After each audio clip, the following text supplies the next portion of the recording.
આપણે મિતાંશની વાતને સાંભળીએ. રેડી? ભારત એટલે સાત્વિક સદગુણોનો રંગ વગરનો મથપુર. જય શ્રી કૃષ્ણ.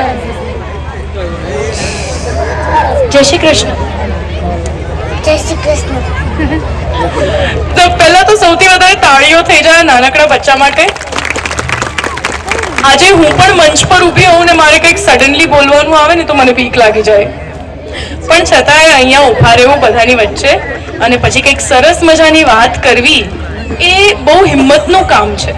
તો ચાલો આપણે મિતાંશની વાતને સાંભળીએ. રેડી? રેડી? માઇક આપો. આપી દો. નમસ્તે, મારું નામ વાજા મિતાંશ ગોપાલભાઈ છે. હું જુનિયર કેજીમાં અભ્યાસ કરું છું. આજે હું તમને વિકસિત ભારત વિશે કહીશ. ભારત એટલે પરંપરાનું પહેરણ, સંસ્કૃત અને સંસ્કૃતિ વિચારનો વિકાસ. ભારત એટલે સૌને સાથે રાખીને વિકસતી સનાતનની લહેર, વિવિધ ધર્મ અને ભાષાની રંગોળી, જુદી જુદી જીવનશૈલીને પોતીમાં પડેલી અલભ્ય માળા. ભારત એટલે સાત્વિક સદગુણોનો રંગ વગરનો મથપુરો. ભારત એટલે સત્ય અહિંસા નહીં, પરંતુ અહિંસાનું સત્ય.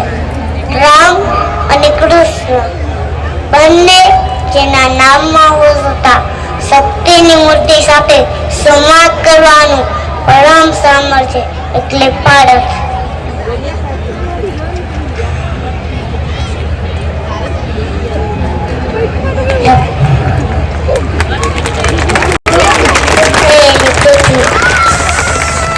અશુદ્ધ થયેલી પૃથ્વી સમયથી શુદ્ધ થાય છે, શરીર સ્નાનથી શુદ્ધ થાય છે, ઇન્દ્રિયો તપથી શુદ્ધ થાય છે,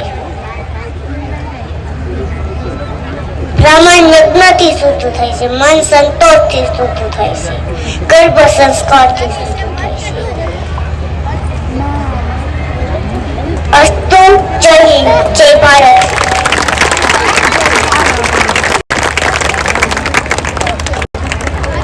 એ વાત તો બહુ સરસ કરી. હા, ખરેખર અહીંયા આવીને આટલું બધું યાદ રાખીને બોલવું એ ખરેખર અઘરી વાત છે.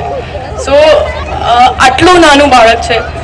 અને મિતાંશ, મને એમ કહીશ કે તને મજા પડે છે અહીંયા આવવાની, સ્કૂલમાં આવવાની? હા. હા. અને આજે સરસ મજાની સ્પીચ તૈયાર કરી તો તેમાં તને કેટલી મજા આવી? ભણવાની સાથે સાથે આ બધું કર્યું તો કેવી રીતે કર્યું? હા, ટીચર કેવી રીતે હેલ્પ કરતા હતા? સારી રીતે. સારી રીતે.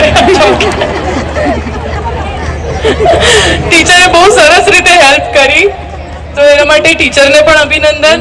અને ખરેખર આટલી સરસ સંસ્થા છે કે જે બાળકોનું આટલી નાનકડી ઉંમરથી આટલું સરસ ઘડતર કરે છે, જે બહુ અઘરું છે.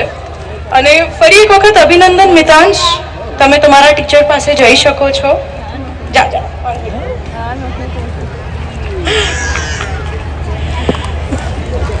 અને હવે આપણે વાત કરીએ